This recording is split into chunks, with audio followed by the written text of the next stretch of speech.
família, sobre perdão e prosperidade. São temas difíceis, delicados, mas temas importantes para se viver a bênção de Deus. Falamos em especial sobre família, semana passada sobre perdão e hoje iremos falar sobre prosperidade.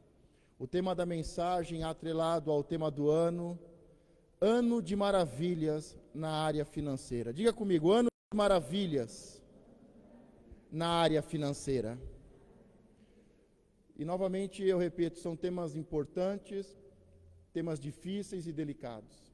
Falar sobre família, falar sobre perdão, é tocar em feridas, é operar maravilhas. E para isso você precisa estar com a sua mente aberta, com seu coração quebrantado, para ser liberto, para ser curado, para avançar e prosperar. Amém?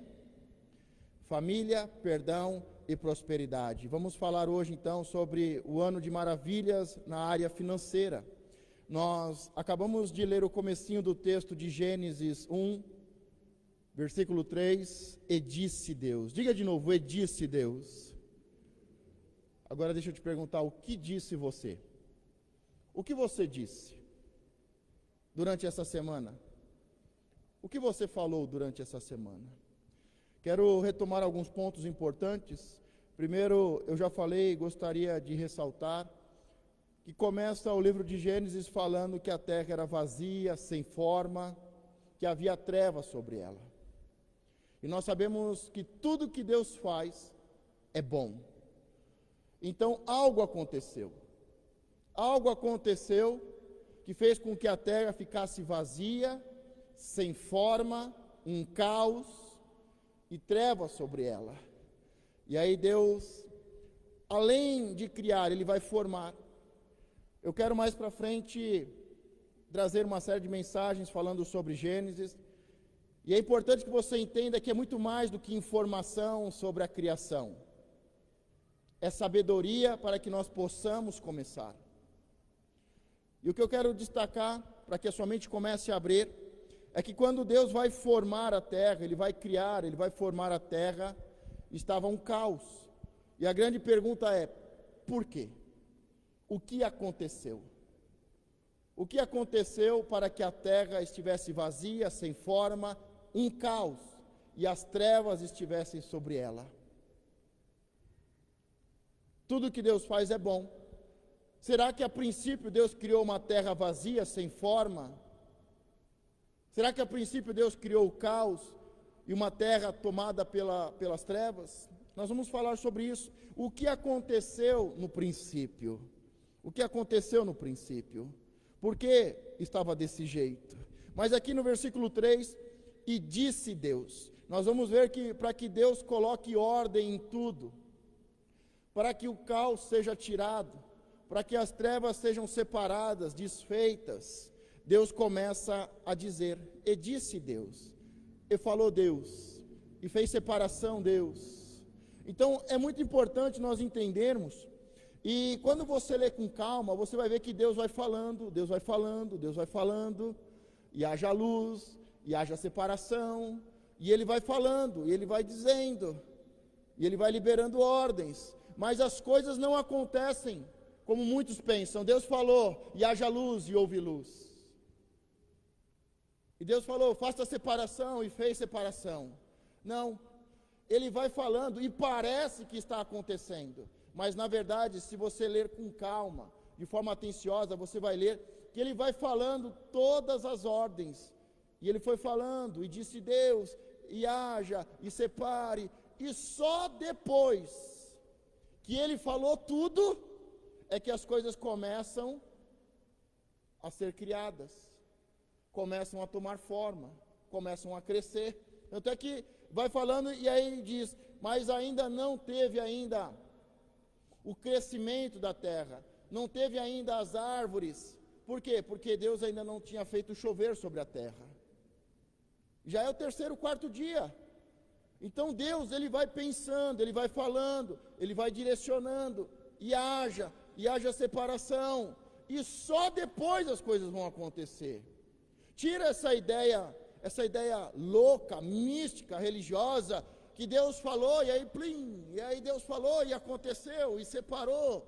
Não, primeiro Deus, Ele planeja, depois Ele fala, e só depois acontece. É muito importante para que você saia desse misticismo e dessa religiosidade. Quando entendemos a criação de verdade, entendemos como é que Deus age. Primeiro, como é que Deus cria do nada?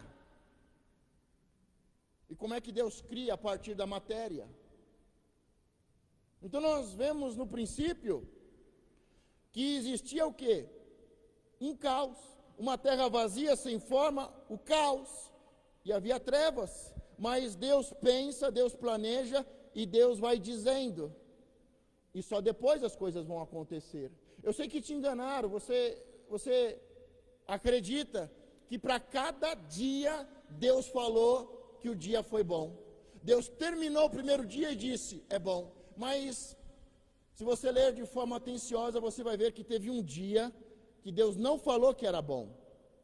E o mais importante, por quê? Que nesse dia, o que Deus fez nesse dia, o que aconteceu nesse dia, e por que no final desse dia Deus não falou que era bom? E tem um outro dia também, nós vamos falar sobre isso, que por 2 vezes Deus fala que é bom. Por que estava um caos? Como Deus cria as coisas? Por que teve um dia que não era bom? E por que teve um dia que teve 2 vezes Deus dizendo é bom? Nós precisamos entender essas coisas para entender como as coisas começam, como podemos recomeçar, como Deus age.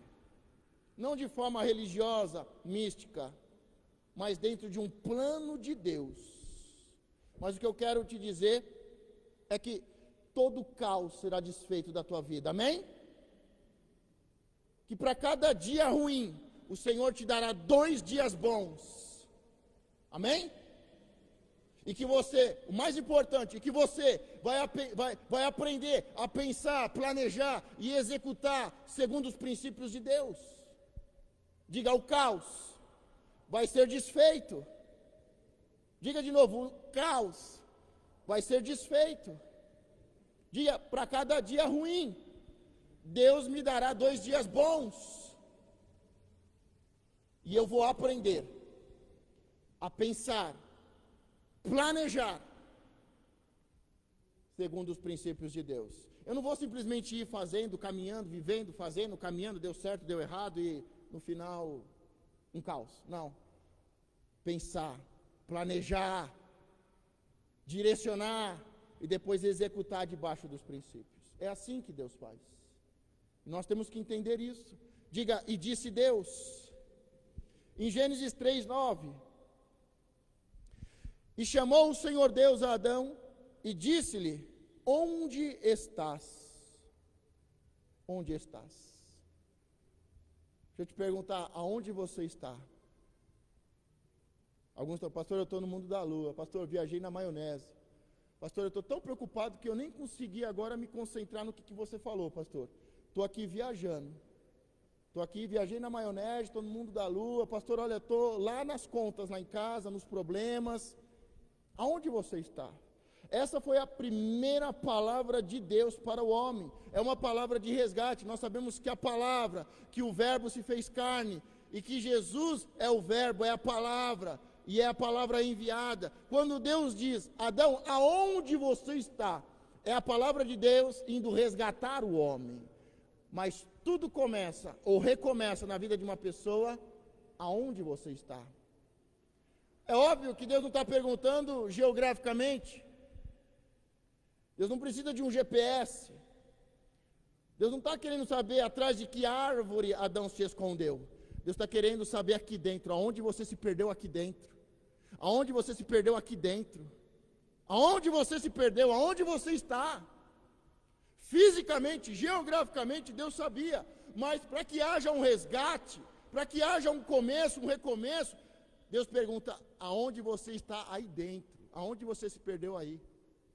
Em que lugar você está? E chamou o Senhor Deus a Adão e disse-lhe, onde estás? Versículo 17, 3:17. E Adão disse: porquanto destes ouvidos à voz da tua mulher e comestes da árvore de que te ordenei, dizendo: não comerás dela, maldita é a terra por causa de ti, com dor comerás dela todos os dias da tua vida. Diga comigo, com dor comerás dela. Nós sabemos, já falamos sobre isso, que por causa do pecado original vem a morte. Por causa do pecado original, porque o homem comeu do fruto da ciência do bem e do mal, vem a morte. Deus deixou bem claro, porque se dele comer, certamente morrerá. E quando ele comeu de imediato, o espírito do homem morreu.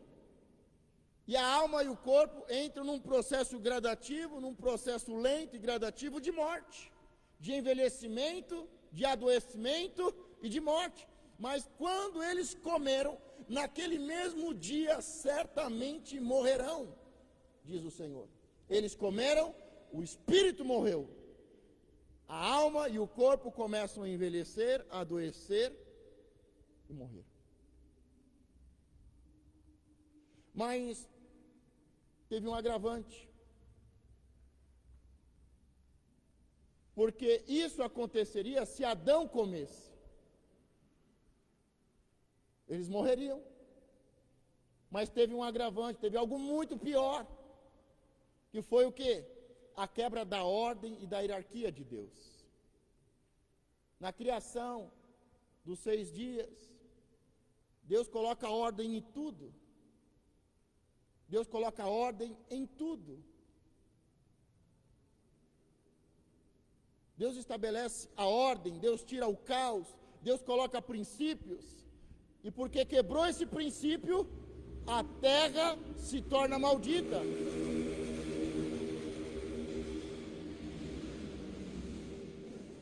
Por causa disso, a terra se torna maldita.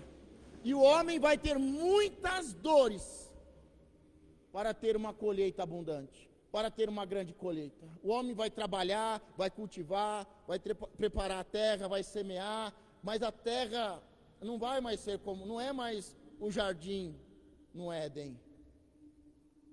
O homem vai ter que trabalhar muito e vai produzir pouco. O homem vai semear muito e vai colher pouco. Ele vai ter que trabalhar muito e vai comer com dores.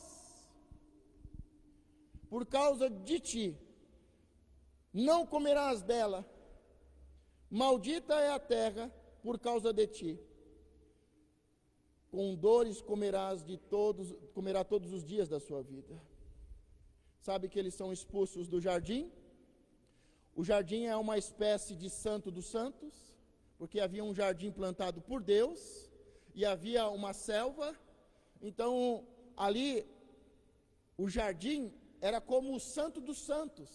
Já disse para vocês que o jardim era um tabernáculo, virado para o oriente, para o nascer do sol. Então, ali no jardim, o tabernáculo, o jardim no Éden era o santo dos santos, aonde eles se encontravam com Deus, aonde Deus se encontrava com eles. Mas eles comeram, morreram, a terra se torna maldita, vai ter muita dor, e eles são retirados do santo dos santos, eles são retirados do jardim. E aí começa os seus filhos, Caim e Abel. Caim e Abel também, o texto original, ele deixa claro que eram gêmeos. Caim e Abel eram gêmeos, como também na história de Judá e Tamar, e também na história de Esaú e Jacó. São as 3 gravidez de gêmeos, Caim e Abel, a história de Judá e Tamar e Esaú e Jacó. Só que Caim nasceu primeiro, e Caim significa adquirido. Por quê? Porque Deus deu para Eva. Ela tinha muitos filhos, já no jardim já tinha muitos filhos, mas todos os filhos eram mulheres, só tinha mulheres. E ela está buscando em Deus um filho homem, um filho varão, e diz que ela buscou no Senhor, e que o Senhor deu. E o nome Caim significa adquirido. Adquirido tem todo um texto, um contexto de lutar, de comprar, de pagar um preço. Eu adquiri. Em Gênesis 4:9, e disse o Senhor a Caim: onde está Abel, teu irmão? Deixa eu te perguntar, aonde está o teu irmão? Faz um paralelo. Faz um paralelo entre a primeira e a segunda queda. Porque Deus chega para Adão e diz: Adão, aonde você está? Já falamos sobre isso. Mas agora Deus chega para Caim e diz: Caim, aonde o seu irmão está? Deus também não quer saber aonde está o corpo para fazer o enterro. O sangue está clamando de Abel. Deus sabe aonde o sangue está, o sangue fala, Ele sabe aonde o corpo está. Existe um homicídio, existe um corpo, existe um culpado. Mas Deus chega para Caim e diz: Caim, aonde está o seu irmão? Pergunta, pastor, aonde ele está? Como eu disse, Deus não quer saber de um lugar geográfico. Deus não quer saber do corpo. O sangue fala. Deus quer saber aqui dentro. Aqui dentro. Aqui, ó, preste atenção, aqui dentro. Aqui dentro, aonde está o seu irmão, Caim? Sabe, quando entra um processo de dívida, de mágoa, de ressentimento, de ciúmes, de inveja, de ódio, de um ódio homicida, seja qual for o nível, porque isso é só um processo. A dívida, a mágoa, o ressentimento, a inveja, o ódio homicida, tudo isso é a mesma árvore, é o mesmo processo, é o mesmo caminho, é o caminho de Caim. Estamos falando da mesma coisa. O processo pode estar avançado, ou pode estar no começo, mas é o mesmo, é homicídio. Meu irmão me deve, pastor. Pastor, meu irmão me deve, eu não consigo perdoar, pastor. Pastor, eu tenho um ressentimento com meu irmão. Pastor, eu fico pensando nele. Pastor, eu tenho um ressentimento, eu tenho uma mágoa, eu tenho um ciúmes, uma inveja, eu tenho um ódio, eu tenho planos de morte. É só um processo. Por isso que Deus chega para cá e diz: aonde seu irmão está? Ele quer saber aqui dentro. Como é que você está aqui dentro? Na sua mente, no seu coração. Como é que está isso? Aonde está o seu irmão? Ele está no seu coração, você o ama, ou está em suas mãos? Você quer esganá-lo, quer sufocá-lo. Se pudesse, você matava. Para mim já morreu, pastor. Deus está perguntando para Caim: onde está o seu irmão? Não sei se você já teve a oportunidade de conversar com uma pessoa que tirou a vida de outra. Alguém que entrou pelo caminho de Caim. Ele pode depois matar muitas pessoas. Ter muito mais do que um homicídio. Ele pode ser um serial killer. Mas ele nunca vai esquecer aonde está o irmão dele. Pergunta por quê, pastor? Porque o irmão dele vai estar na mente dele, vai estar no coração dele. E ele não consegue se desvincular, ele não consegue tirar da sua mente, ele não consegue dormir à noite, nunca mais ele vai esquecer daquela pessoa que ele matou. É isso que os homicidas falam. Perdi a conta, mas o primeiro eu não esqueço. Eu lembro até hoje o rosto, a fisionomia. Eu lembro até hoje, é como se fosse hoje, pastor. É isso que Deus está perguntando. Ele está aí dentro. Ele não vai sair daí. Como é que está aqui dentro? Como é que está aqui dentro? Como é que está aqui dentro? Como é que está na tua mente? Como é que está no seu coração? É um processo. É um processo. Uma dívida, um pecado, uma mágoa, um ressentimento. Você entra no ressentimento e você já não consegue mais esquecer. Você está sempre ressentindo, está sempre lembrando. Aí começa a vir os ciúmes, a inveja, o ódio. Aí começa a vir os planos. Você não consegue tirar ele da mente, sabe por quê? Porque ele já está morto dentro da sua mente, ele já está morto dentro de você. É o processo, é o caminho de Caim. Ele disse o Senhor a Caim: onde está Abel, teu irmão? E ele disse: não sei, sou eu o guardador do meu irmão? Faz um paralelo com o pai, com Adão. Adão, aonde você está? Caim, aonde está o seu irmão? É sempre desculpas e justificativas.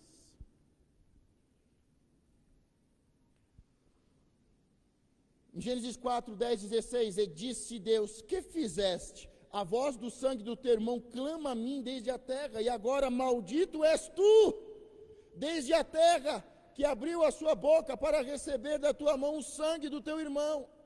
Quando lavrares a terra, não te dará mais a sua força, fugitivo e vagabundo serás na terra. Preste atenção, que ele não comeu do fruto proibido. Ele não comeu do fruto proibido, do fruto da ciência do bem e do mal, mas ele cometeu uma queda, e há um agravante. A terra que está maldita, agora perde a sua força. Você vai produzir muito menos, você vai semear e vai colher pouco. E agora maldito és tu, desde a terra, que abriu a sua boca para receber da tua mão o sangue do teu irmão. Você derramou o sangue, você semeou na terra o sangue do seu irmão. Quando lavrares a terra, não te dará mais a sua força. Você não vai ter mais resultados. A sua vida financeira será uma miséria. A terra está maldita. Para você conseguir algo, você vai ter que ter muita dor. E agora, Caim, você vai ter que trabalhar a terra. E para colher alguma coisa, vai ter que ter muita dor. Você vai ter muita dor. Mas tem um agravante. A partir de agora, a terra vai produzir menos. Fugitivo, errante, vagabundo sobre a terra. Gênesis 4,15. O Senhor, porém, disse-lhe: porquanto qualquer que matar a Caim, 7 vezes será castigado. E pôs o Senhor um sinal em Caim, para que o não o ferissem qualquer que o achasse. E o Senhor, porém, lhe disse: portanto, qualquer que matar a Caim,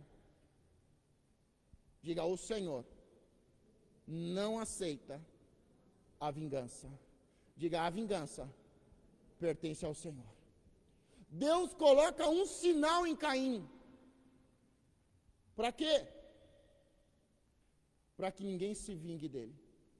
Porque se alguém se vingar, será maldito. Porque se alguém se vingar, está quebrando o princípio de Deus, porque a vingança pertence a Deus. E Deus coloca um sinal em Caim e diz: ninguém toca, ninguém pode maltratar, ninguém pode ferir, ninguém pode matar Caim. Porque se alguém tocar, ferir, matar Caim arrumou encrenca comigo. Que sinal é esse que Deus colocou? Pergunta: que sinal é esse, pastor? Sabe, não é, Deus é espírito. O sinal não é físico, não é um chip, 666, o número da besta, e nem um sinal de Deus, 777, um número perfeito. Não, não é nada disso. Preste atenção, o que Deus colocaria numa pessoa para que ninguém tocasse nela?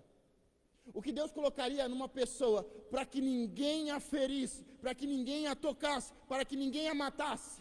É, entre aspas, como se a pessoa tivesse recebido vida eterna. Ninguém pode tocar, não vai ser ferido, não vai ser maltratado, não vai ser ferido, ninguém pode matá-lo. Há um sinal.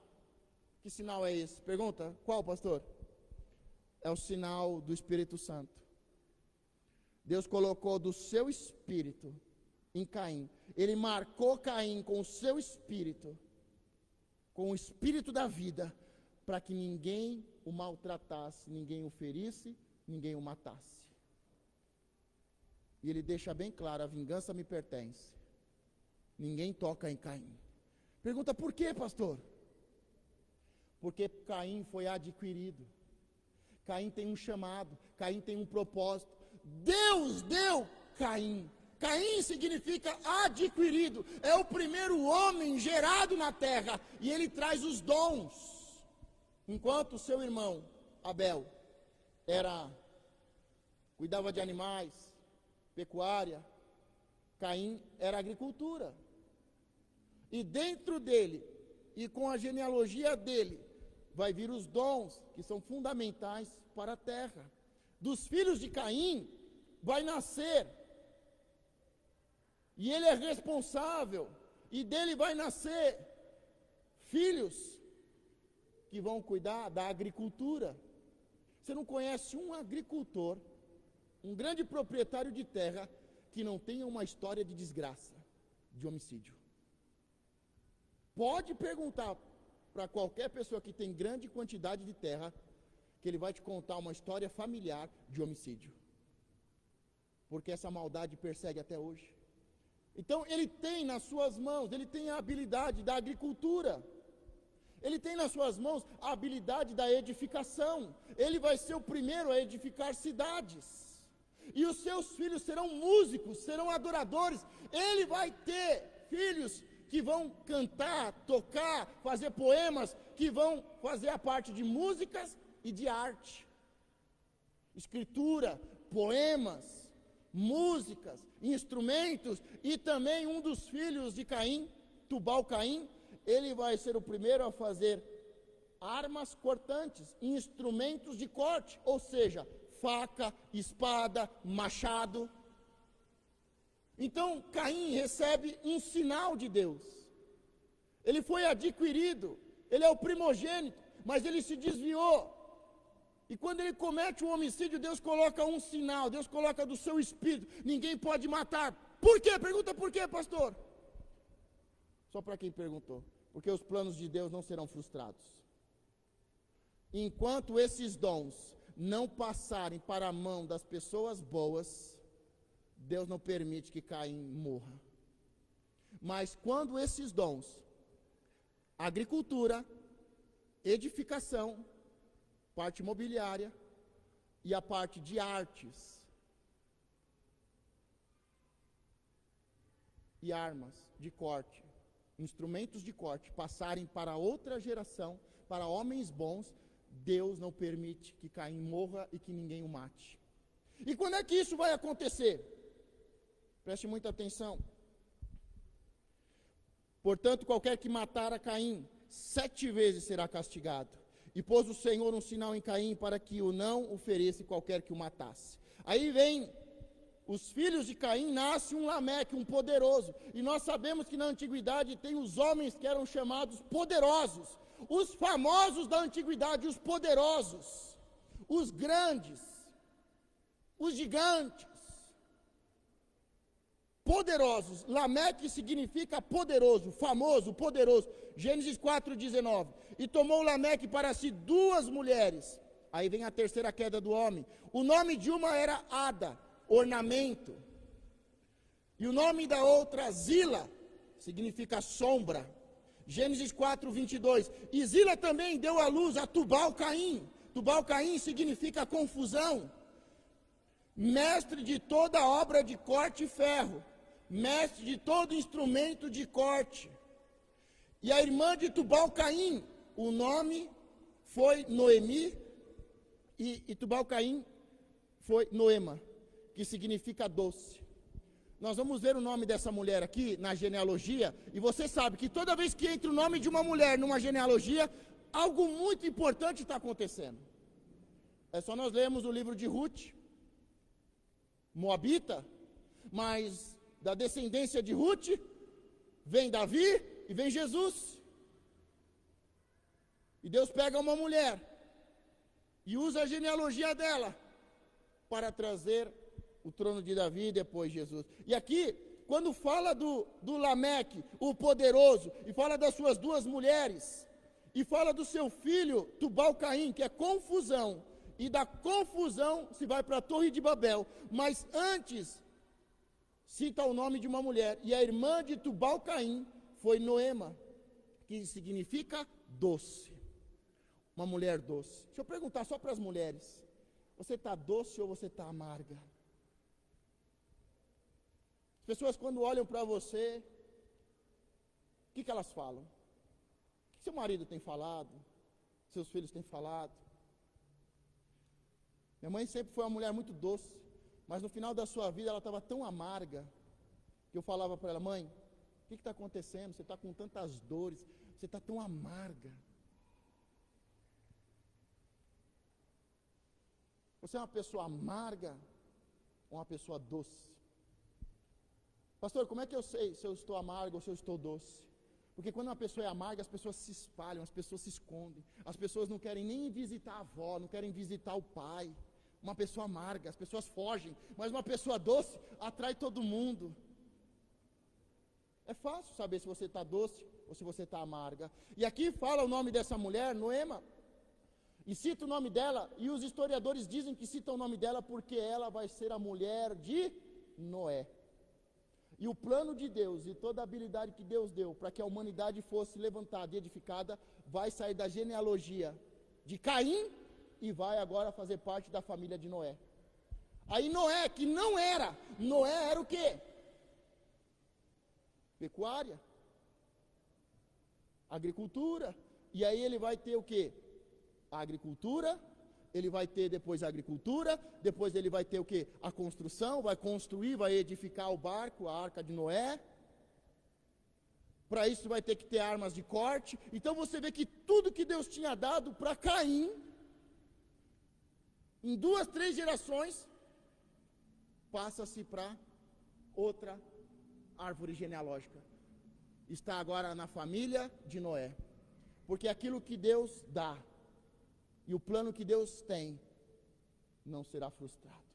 Muitos caem, muitos se desviam, muitos são homicidas, não perdoam. Você não tem ideia de quantas pessoas eu já atendi, a pessoa fala, eu não perdoo, pastor. Poucos meses depois, uma vida amarga, uma vida sofrida, apanhando do diabo com a autorização de Deus. Não tem outro caminho. Mas aí, essa mulher, Noema, que significa doce, se casa com Noé. E agora na família de Noé está concentrado todos os dons e todas as habilidades para que uma nova sociedade possa crescer. Para que um novo mundo possa ser construído e edificado. Com agricultura, pecuária, com a arte, com instrumentos. Você vê que até hoje, como eu disse, uma pessoa que tem muitas terras, você vê que esse espírito de morte persegue. E você dificilmente vai encontrar uma pessoa que tem muitas terras que não tem uma história de tragédia na família, de morte na família. Você vê a luta que é ainda hoje, para que a música e a arte esteja nas mãos de verdadeiros adoradores. Para como os instrumentos sejam usados para o bem. As armas podem estar no morro, podem estar com os traficantes, mas policial tem que usar flor. A luta que é para que esses dons, de verdade, estejam nas mãos de pessoas boas. Não de pessoas que caíram, que se desviaram, pessoas cheias de ódio, que estão no caminho de Abel. Mas com o casamento de Noé e Moeda, a mulher doce, isso muda. Agora está tudo preparado para um começo, um recomeço. Gênesis 4, 23, 24. E disse Lameque à sua mulher, Ada Exila, ouve a minha voz. Ouve Lameque, e disse Lameque às suas mulheres, Ada e Zilda, ouve a minha voz. Vós, mulheres de Lameque, escutai as minhas palavras, porque eu matei um homem por me ferir, e um jovem porque me pisou. Porque 7 vezes Caim será castigado, mas Lameque 70 vezes 7. Entra a maldade total. Um mancebo, uma criança, pisou no pé dele e machucou o pé dele. Ele matou uma criança. Ele matou um homem e matou uma criança. E aqui, esse texto que eu acabei de ler para você, esse texto bíblico, ele é tido historicamente como o primeiro texto poético, o primeiro cântico da humanidade. E ele estava sendo feito e sendo usado por pessoas malignas, e ele faz, sei lá se era um rap, se era um funk, se era, sei lá o que era isso aqui, mas ele fez uma música. Ele fez um poema, ele fez uma letra de música, e ele canta na sua casa. Ele chama as suas mulheres, ele canta para os seus filhos, e ele fala da morte, de ter matado uma criança e ter matado um homem. Esse é o primeiro documento histórico, registrado como documento histórico, de arte, um poema, é um poema. mas tudo isso vai sair das mãos do homem maligno e vai para a mão do homem bom. Vamos dar um salto na história e vamos para Isaac. Isaac significa riso. Sabemos que Isaac passou muito tempo lutando contra uma terra maldita e uma terra que não tinha força. Eu não sei se você tem lutado contra isso, porque eu não sei. O propósito de hoje é que você tenha um ano de maravilhas na área financeira. Sabe, desculpa, sabe, nada contra, mas se você quiser continuar acreditando, pastor, eu vou dar o dízimo para ser próspero. Amém, faz muito bem. Pastor, eu vou fazer um voto, eu vou fazer um sacrifício. Ô pastor, você não vai fazer nenhum sacrifício, um envelope. Sabe, o tolo, e o religioso é um tolo, e o que segue um religioso é um tolo. Ele acha que para ter prosperidade depende de sacrifícios. Eu vou falar uma coisa, Deus odeia esses sacrifícios. Ninguém vai ser próspero, ninguém vai quebrar a maldição na vida financeira com tolice. A palavra diz que o meu povo sofre por falta de conhecimento, por falta de sabedoria. Não é por falta de sacrifício, não é por falta de oração, não é por falta de adoração, não é porque não veio no culto. O meu povo sofre por falta de sabedoria.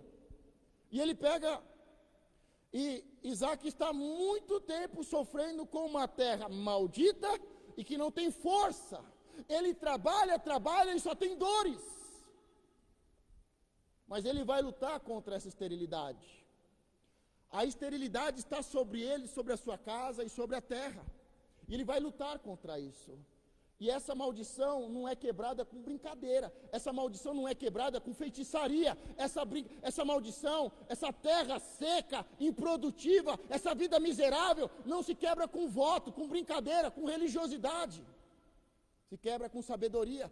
Como é que eu vou vencer uma terra maldita? Como é que eu vou vencer uma terra que eu semeio e eu só tenho dores, eu não tenho colheita? É com sabedoria, não é com tolice. Isaac está muito tempo lutando contra a esterilidade. Não só no seu casamento, mas na sua terra. E ele venceu. E eu quero te mostrar o segredo hoje. Porque eu quero que você venha viver um ano de maravilhas na sua área financeira. Mas você está preparado para a próxima guerra? Porque depois que ele venceu o problema da terra, a esterilidade, uma terra, uma vida miserável, ele teve que lutar contra a inveja. E eu não sei se você está ligando uma coisa com a outra, mas Abel morreu por causa da inveja. Você está pronto para lutar contra isso? Para que a inveja não te mate? Para que você não seja um invejoso e nem um invejoso te mate? Porque se você não está conseguindo nem vencer a maldição da terra, eu vou te ensinar a vencer, na palavra, com sabedoria. Não é com tolices. Mas eu quero perguntar para você, você está pronto para vencer a inveja? Porque as pessoas vão falar daqui a um ano, mas como que você venceu essa crise? Mas como que você entrou nessa terra deserta e saiu próspero? O que aconteceu? Você está pronto para as pessoas te caluniarem e dizerem, é ladrão, está fazendo coisa errada, está envolvido com política, está envolvido com isso, está envolvido com aquilo, é maçom, é não sei o que lá. Você está pronto para lutar contra a inveja? Porque luta a gente vai ter, eu quero saber que tipo de luta. Para que tipo de luta você está preparado? Porque não existe algo pior do que um irmão invejoso, do que receber mentiras, calúnias, de ser esfaqueado, traído pelas costas. Você está pronto para vencer a maldição da terra? Então se prepare para vencer os invejosos. Comece a se perguntar, Senhor, como é que eu venço Caim? Como é que eu vou vencer o invejoso? Porque eles vão olhar para você e em pouco tempo eles vão perguntar, mas como você comprou? Mas como você entrou lá? Quem te colocou nesse negócio? Mas não estava em crise, e na pandemia? Como é que as pessoas não vão entender? E elas vão ficar iradas, invejosos. Você está pronto para lidar com a esterilidade? Você está pronto para lidar com a inveja? Gênesis 26, 12. E semeou Isaac naquela mesma terra e colheu naquele mesmo ano 100 medidas, porque o Senhor o abençoava. Diga, o Senhor o abençoava. A terra era a mesma, uma terra deserta, uma terra seca, uma terra maldita, mas ele encontrou um segredo, e quando ele colocou esse segredo em prática, a terra dele começou a produzir 1%, 1000 vezes mais, e ele se torna muitíssimo rico, e o mais importante, rompe uma fonte de água viva, ele cava uma fonte de água viva. Sabe quando acontece isso? Porque todos, além de todos estarem em volta dele, reis, chefes de exército estarem em volta, e aonde ele ia, entulhavam o seu poço. Ele ia, vamos para esse lugar, vamos tentar lá, vamos ver se a vida vai ser mais fácil, se a terra vai produzir. Ele ia para um lugar onde o pai tinha cavado um poço, ele ia lá e os invejosos iam lá e entulhavam o poço. Você abre uma porta, as pessoas vão lá e fecham. Você abre uma oportunidade, as pessoas vão lá e fecham. Invejosos, indiferentes. Entulhavam os poços e iam embora. Você está pronto para lidar com isso? Pessoas ciumentas, invejosas, entulham o seu poço, te ignoram, viram as costas. Mas ele ia para um território, ia lá, tinha um poço do pai, ele ia lá e tinha entulhado o poço. Ele ficava um tempo lá, e aí tinha problema, tinha lá os filhos, lá o espírito de Tubal-Caim, confusão, ele pegava tudo e ia para outro lugar. Ia lá em outro lugar em que o pai tinha aberto um poço, chegava lá, entulhavam o poço. Ele aí por umas 3, 4 vezes ele teve que mudar de lugar, mudar de casa, mudar de trabalho, mudou de um lugar, mudou para o outro, porque aonde ele ia, existia um espírito de confusão, um espírito de Caim, de Tubal-Caim, um espírito de ciúmes, de inveja, iam lá e prejudicavam, entulhavam, e ele não tinha água, ele não tinha condições de produzir, além de uma terra estéril, pessoas invejosas. Mas chega uma hora que eles se reúnem, e ele faz um sacrifício de paz, e aí os reis dizem, olha, vamos ser amigos, e ele diz, mas como dá para ser amigo desse jeito? Eu sou um homem de paz, mas como ter paz com todos? Se possível, tenha paz com todos, mas está difícil, porque aonde eu vou, o seu exército entulha o meu poço, aonde eu vou, eles me perseguem. Aí o rei diz, não, é que eu não sabia, mas agora vamos ser amigos. E Isaac faz um pacto de paz, um sacrifício de paz, e naquela noite rompeu uma fonte de água viva. Isaac vai colher 100 por 1. Qual é o segredo? Paz. Perdoar, liberar perdão, pedir perdão, não entrar no caminho de Caim, dívidas, mágoas, comparações, inveja, ódio. Quando ele sai da confusão, e mais do que sai, porque tem gente que sai da confusão porque é frouxo. É frouxo. Não fala nada porque é frouxo. Eu não estou falando para entrar em guerra. Eu estou falando para entrar em paz. Para de fugir, para de se esconder, para de fingir que não está vendo nada. Quando ele toma uma atitude, se encontra, e ele estabelece a paz. Ele vence a esterilidade, e ele vence a inveja. É assim que nós vamos vencer a maldição da terra. Sem entrar em confusões, mas estabelecendo pactos e altares de paz.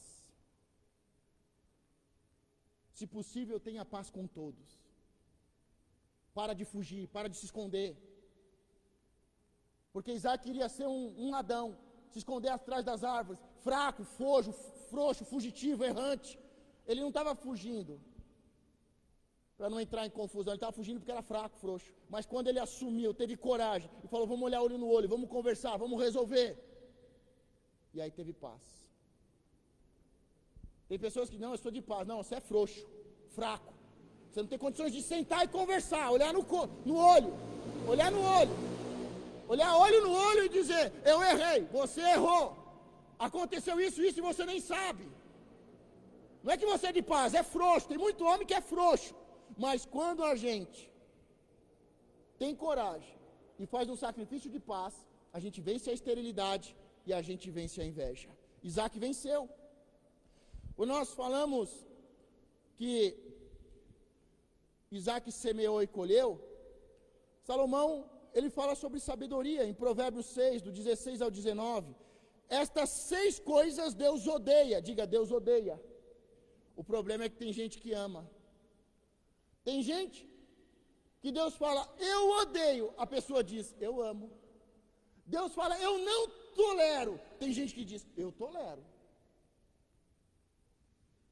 Ou nós aprendemos com Deus ou não aprendemos. Ou nós aprendemos com Deus, ou iremos sofrer. Estas 6 coisas o Senhor odeia, e a 7ª sua alma abomina: olhos altivos, pessoas orgulhosas, língua mentirosa, mãos que derramam sangue inocente, o coração que maquina pensamentos perversos, pés que se apressam a correr para o mal, a testemunha falsa que profere mentiras e o que semeia contendas entre os irmãos. Agora me pergunta, por que Deus odeia e por que Deus abomina o que semeia contendas entre irmãos? Porque o que o homem semear, isso colherá. A palavra diz, quando terminou o dilúvio, Noé sai com a sua família, Deus dá um princípio, Deus faz um juramento, diz, eu não voltarei a destruir a terra com água, eu não vou mais interferir na terra, não vou mais mexer no tempo, nas estações, e o que o homem semear, isso ele colherá. Sabe por que Deus odeia? Sabe por que Deus abomina? Porque quando uma pessoa semeia contenda entre irmãos, ele vai colher. Deus não quer que você tenha uma colheita maldita. Por isso que ele odeia, por isso que ele abomina. Ele não quer que você tenha, que nós venhamos a ter uma colheita maldita. A terra, a maldição foi quebrada. A terra voltou a ter força. E o que nós semearmos, iremos colher. E ele diz, aquele que semeia contendas, ele abomina. Porque aquele que semeia, colhe. Aquele que semeia, colhe. Já estamos indo para o meio, para o final, mas deixa eu retomar uma coisa do começo. E disse Deus, o que você disse essa semana? O que você semeou essa semana? O que você falou do seu irmão? Aonde você está, Adão? Aonde está o seu irmão Abel?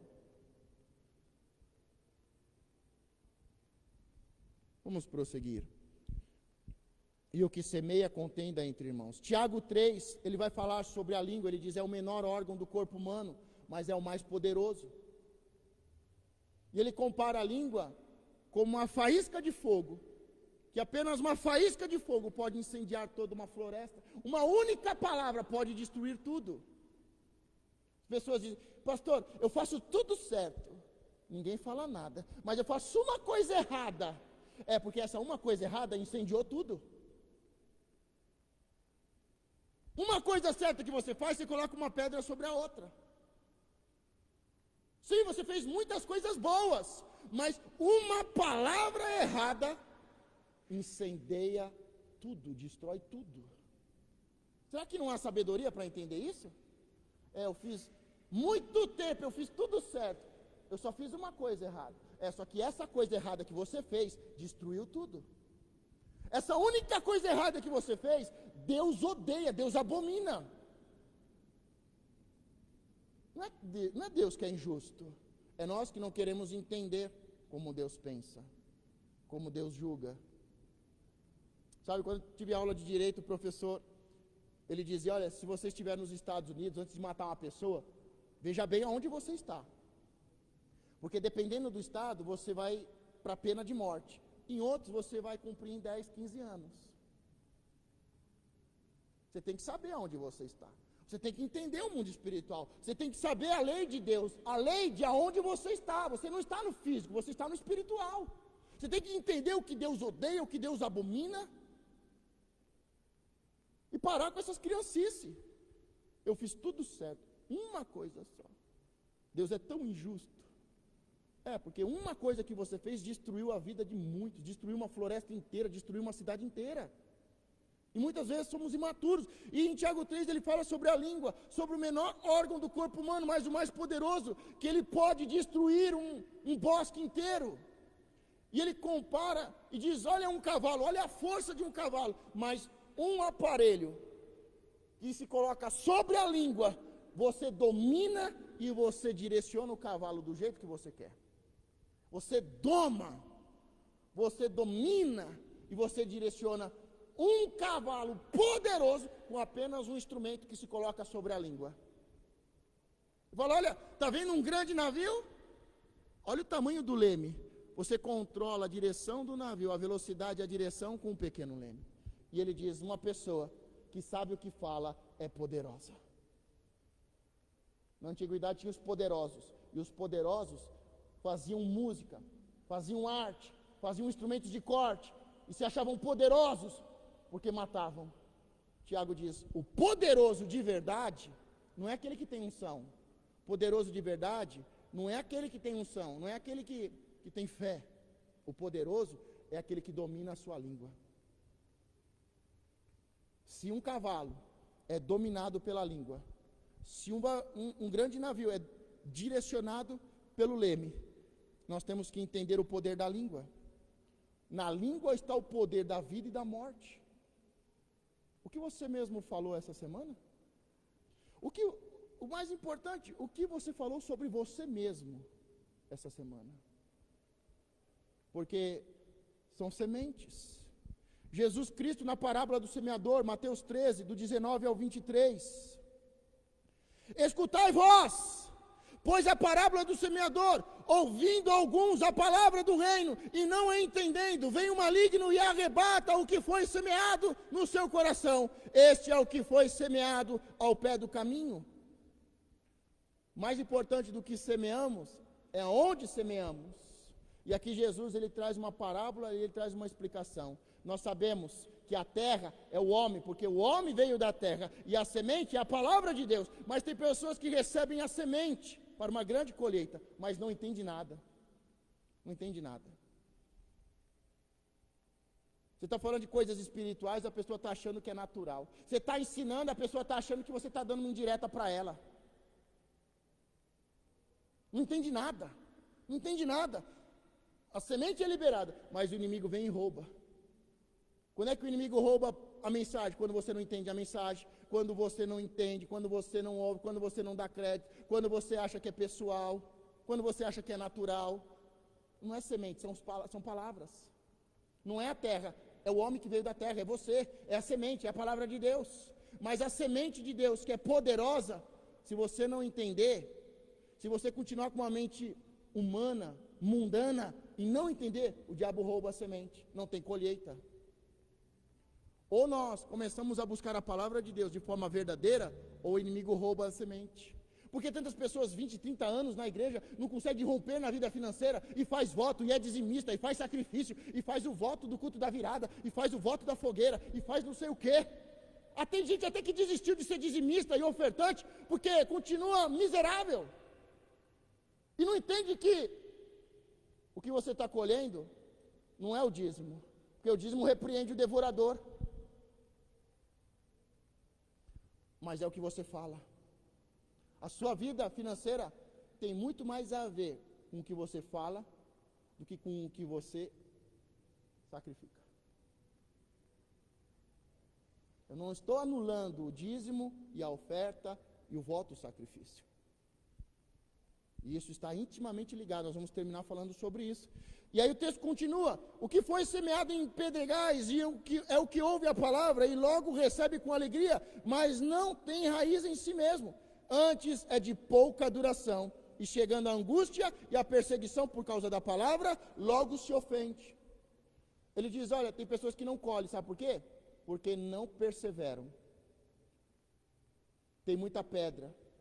A pior coisa que tem é você trabalhar numa terra que tem muita pedra. Você tem que tirar pedra, você cava, tem pedra, tira pedra, até você preparar a terra para que ela possa produzir, é muito trabalho. Mas ele diz, olha, tem terra, tem pessoas que recebem a minha semente, recebem a minha palavra, só que está cheio de pedra. E aí quando vem a angústia do dia, e quando vem a perseguição por causa da palavra, ele desiste, ele não persevera. Por causa da angústia, por causa da crítica, ele desiste. Se não buscar conhecimento, se o diabo roubar, não tem prosperidade. Se o diabo roubar a palavra, não tem prosperidade, não tem colheita. Mas se você for uma pessoa que fica angustiada, uma pessoa que desanima, se você não perseverar, não tem colheita. Não vai ter ano de maravilhas. Você pode até dizer ano de maravilhas, mas se o diabo roubar a palavra, miséria. Se você não vencer a dificuldade, a angústia da alma e não perseverar, miséria. Continua o texto. E o que foi semeado entre espinhos é o que ouve a palavra, mas os cuidados deste mundo e a sedução das riquezas sufocam a palavra e fica infrutífero. Infrutífero. Pessoas que estão preocupadas com o dia a dia, pessoas que estão preocupadas com as contas, que estão preocupadas com as dívidas, pessoas que estão iludidas com a riqueza desse mundo, eu vou enriquecer. Você sabe que é um bom momento para enriquecer. No meio da pandemia, foi o período que mais surgiram e se levantaram milionários no Brasil. O momento de crise é o melhor momento para se tornar rico. Mas tem uma coisa, a bênção de Deus enriquece e não nos dá dores. Mas se você estiver numa terra maldita, terá dores. Se você estiver numa terra maldita, você terá dores e a terra não vai produzir o tanto que você quer. Sabe, vou falar uma coisa, eu assino uma casa cristã, eu fui para a igreja, uma vida tem altos e baixos, dificuldade, lutas, perseguição, angústia, tem o calor do dia, tem perdas, tem luto, mas se o inimigo roubar a mensagem, infrutífero. Se você se angustiar e não perseverar, infrutífero. Mas deixa eu te falar, olha, sempre, se você não se livra disso, não será frutífero. Preocupação com conta, com isso, com aquilo, com as dívidas. Eu não estou aqui falando para você ser um louco. Você tem que pensar, tem que planejar, tem que se organizar, tem que comprar, tem que pagar, tem que honrar os compromissos. Você tem que desejar crescer, conquistar, prosperar. Mas se você ficar preso a essas preocupações, irmão, se eu estivesse preocupado com conta para pagar, se eu estivesse preocupado com essas coisas, eu nunca seria crente, eu nunca seria pastor. Lembro de muitas vezes, né? Hoje já é mais difícil, mas um bom tempo atrás, falei, Deus, está dando 3 meses. 3 meses, vão cortar água, vão cortar luz, vão subir aqui no último, aqui no 12º andar, e vão cortar tudo. O Senhor sabe do meu compromisso, o Senhor sabe que eu sou fiel, o Senhor sabe e o Senhor vê o quanto eu tenho lutado, o quanto eu tenho trabalhado. Mas a minha terra é estéril, a minha casa é estéril, e há muitos invejosos. Senhor, está dando 3 meses, vão cortar a água, a luz, vão cortar tudo. Várias vezes, foi uma vez não. Agora, se eu tivesse preocupado com essas coisas, eu nem ia para o culto. Se o meu desejo fosse enriquecer, a última coisa que eu seria é pastor. Porque você tem uma luta tão grande contra a esterilidade, e você tem uma luta tão grande contra a inveja, que só um tolo para ser pastor e achar que vai ficar rico. Não que não fique. Mas aqui ele fala, olha, será infrutífero se ficar preocupado com as coisas do dia a dia. Irmão, descansa, respira. Cada 3 meses eu orava, Senhor, é a hora do milagre. Ou o Senhor faz, ou o Senhor faz. Ou então a gente é envergonhado. Também tenho coração, também tenho família, também ficava angustiado, mas perseverava. Também tenho sonhos, também tenho desejos, também quero conquistar, mas eu perseverava e não deixava essas coisas dominar o meu coração, porque senão nunca se tornará próspero. Mas o que for semeado em boa terra, o problema não é a semente, o problema é a terra e o homem que veio da terra. O problema é a terra maldita e a terra que não dá a sua força. O problema é a terra que recebe a semente, mas o inimigo vem e rouba. E que tem pedras, não persevera, fica angustiadinho e não persevera. E que encontra os espinhos e as dificuldades do dia a dia e é iludido com as riquezas do mundo, não prospera. João, discípulo do amor, em 1 João 3,15 diz: qualquer que odeia o seu irmão é homicida. Porque a maioria dos cristãos diz: não, eu nunca matei ninguém não, pastor. A maioria. Mas ele diz: pastor, eu nunca matei ninguém não. Mas João, olha o que João, o discípulo de Cristo, o apóstolo do amor, que aprendeu o amor com Cristo, diz: qualquer que odeia o seu irmão é homicida. E vós sabeis que nenhum homicida tem a vida eterna permanente nele. Só para cumprir o plano de Deus tem vida eterna. Provérbios 18, 21. A morte e a vida estão no poder da língua, e aquele que a ama comerá do seu fruto. Você ama a vida? Você tem semeado vida? Porque a vida ou a morte está na tua boca. Muito do que vivemos hoje é resultado do que colhemos. Muito do que comemos hoje é resultado do que comemos, do que semeamos. Você está comendo o que você semeou. Não está feliz com a semeadura? Mude a semente. Não está feliz com o que está colhendo? Mude a semente. O problema é a terra? Então vamos quebrar a maldição da terra com Noé. Vamos quebrar a maldição da terra e vamos fazer com que a terra volte a ser santa e a terra volte a ter força. Vamos buscar santidade. Vamos nos esforçar, porque o Senhor fará maravilhas na nossa vida financeira. Para irmos para o final, fé e palavra, direis, Mateus 17, 20, e Jesus lhes disse: por causa de vossa incredulidade, porque em verdade vos digo que, se tiverdes fé como um grão de mostarda, olha o que Jesus disse: se você tiver a fé do tamanho de um grão de mostarda, Jesus está falando que se você tiver muita fé, Jesus está falando que se você tiver muita unção. Jesus sobe com Pedro, Tiago e João no Monte da Transfiguração.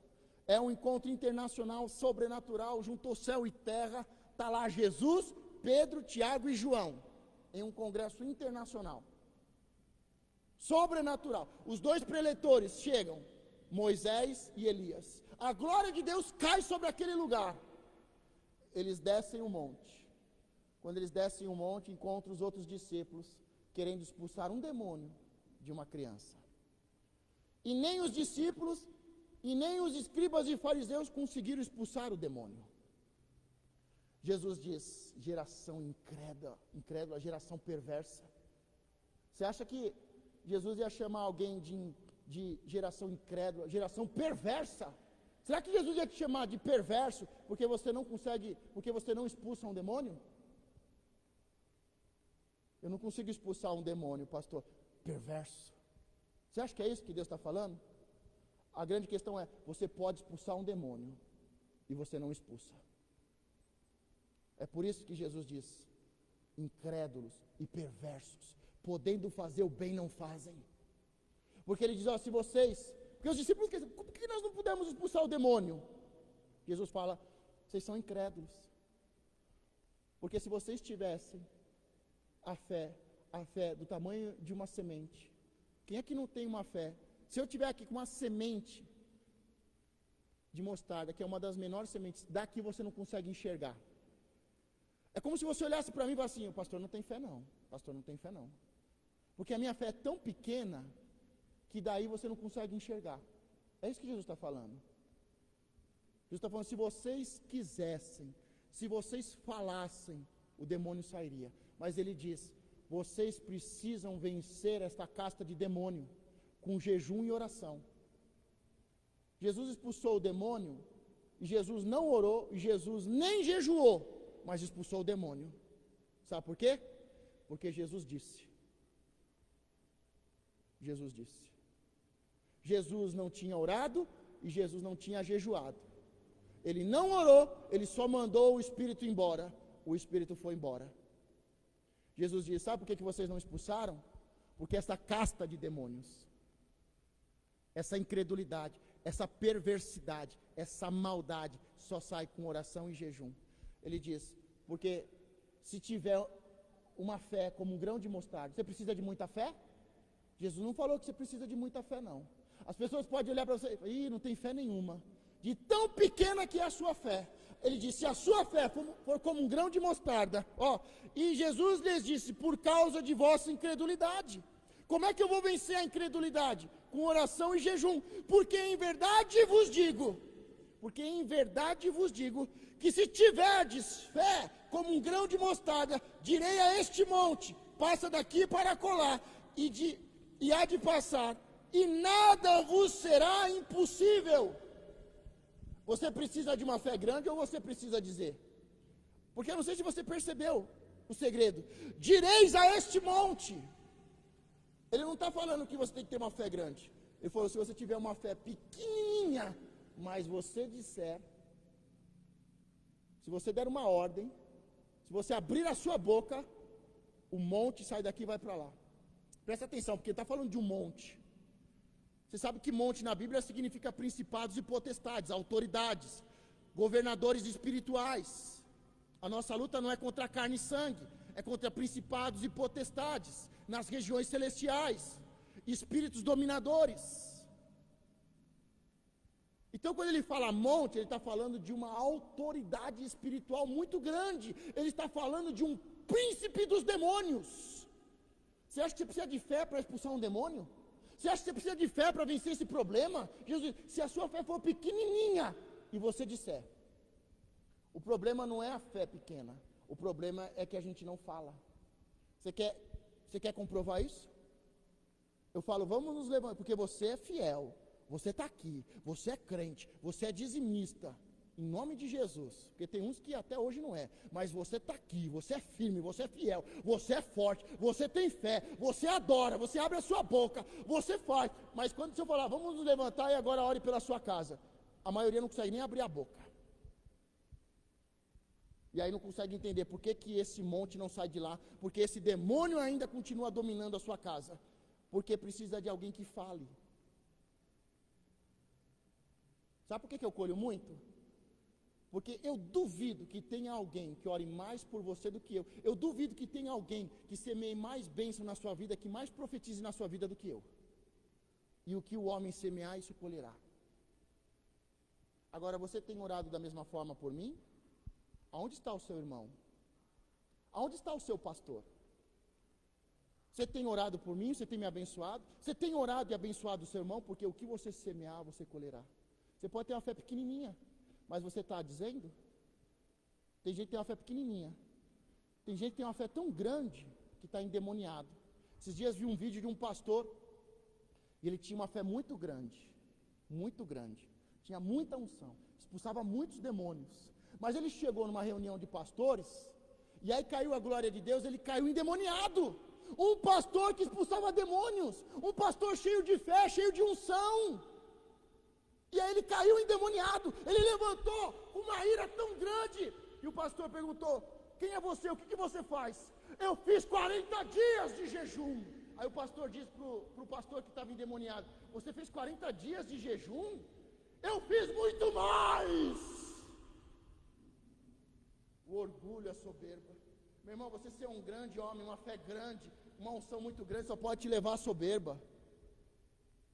Sabe o que é grande na minha vida? Não é a minha fé é pequenininha. Tem hora que até eu duvido da minha fé.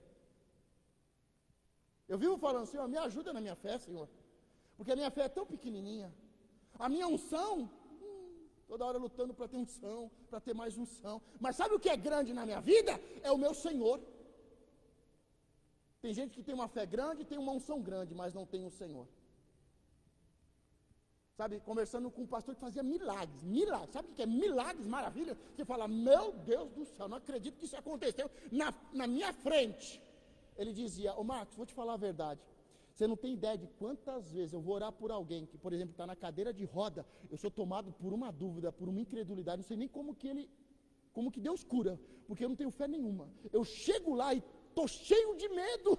Marcos, eu não sei nem como, porque eu vou, tem dia que eu estou tão mal, Marcos, e tinha tempos que ele estava em depressão, mas ele ia para a reunião de milagres, ele estava tão mal, sem fé nenhuma, derrubado, mas ele dizia, Marcos, olha, eu chegava diante de um cadeirante, sem fé nenhuma, sem alegria nenhuma, mas eu dizia, levanta. Ele falou, Marcos, o poder, não é a fé, Marcos, não é a unção, Marcos, é a palavra de Deus, Marcos. Você está querendo ter unção, você está querendo ter fé. Tenha um Senhor grande, e grandes coisas vão acontecer na sua vida. Tenha um Senhor na tua vida, e grandes coisas vão acontecer na tua vida. E Jesus disse, por causa de vossa incredulidade, porque em verdade vos digo que se tiverdes fé, como um grão de mostarda, direis a este monte, passa daqui para acolá, e há de passar, e nada vos será impossível. Você quer viver um ano de maravilhas? Então comece a falar, porque se você abrir a sua boca, nada será impossível. Esse casamento não será impossível. Esses filhos, não será impossível. Esse principado do mal, sai com uma palavra. Não é com uma fé grande não, irmão. Não é com uma unção grande não, uma unção poderosa não, irmão. Não é com os dons e talentos não, irmão. Esse principado do inferno, ele sai com uma palavra. É você dizendo, sai em nome de Jesus. É você falando para essa doença. É você falando com o seu coração. É você dando ordem à sua terra, que ela sai. O que você tem semeado mesmo? Aonde você está em todo esse processo? Aonde está o seu irmão? Deus colocou Adão para fora do jardim. Caim diz, eu vou fugir, eu vou ser um errante, um vagabundo. Ele foge da presença de Deus. Sabe aonde ele vai parar? Na frente dos portões do jardim no Éden. Não tem para onde fugir. Foi lá que Caim armou a sua tenda e construiu a cidade. Você pode tentar fugir de Deus e dizer, você é um errante, um fugitivo, um vagabundo. Mas você vai parar na porta da casa do Senhor. Como no livro de Atos, um paralítico na porta. E quando os apóstolos passaram, disseram, eu não tenho ouro e nem prata, mas o que eu tenho eu te dou. É ano de firmar os passos, é ano de mudar a terra, é tempo de buscar santidade, perdoar, liberar perdão, é tempo de voltar a ser doce, tirar essa amargura, essa cara feia, gente já fantasiado para o carnaval. Se levante, se coloque de pé, porque agora, irmão, é você que vai abrir a sua boca.